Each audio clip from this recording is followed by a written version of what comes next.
This is how you swap out your weak OEM fuel pump with a Walbro 255 to get ready for big power in your Miata. For step one, we got to remove our wind deflector. With our wind deflector tucked out the way and our top halfway up, we're going to peel back this rug. Doesn't look pretty under the rug. I don't know what I was expecting, but you're going to take a screwdriver and you're going to pop out all those screws so you can get the fuel pump out.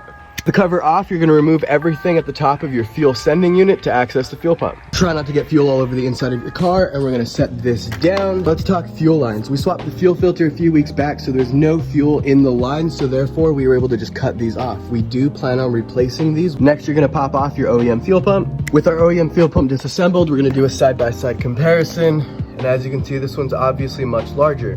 Next, we're gonna take our install parts and we're gonna put all these goodies onto here. And just kidding, we're building a race car. It's never that easy. So these are obviously different at the top, and that's not gonna work with our stock mounting system. With a Walbro 255, you have to cut off this area here.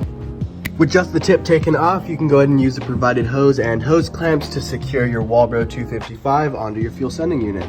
With our fuel pump installed and the fuel sending unit fully reassembled, you can take your stock connector and it's going to plug directly into the Walbro 255. Make sure you have your wiring routed along the backside so it's not in the way of the float, and this thing is good to go back into the car. I'm going to do the complete reverse of how we started this video, and make sure while you're putting everything back together, swap out your fuel line.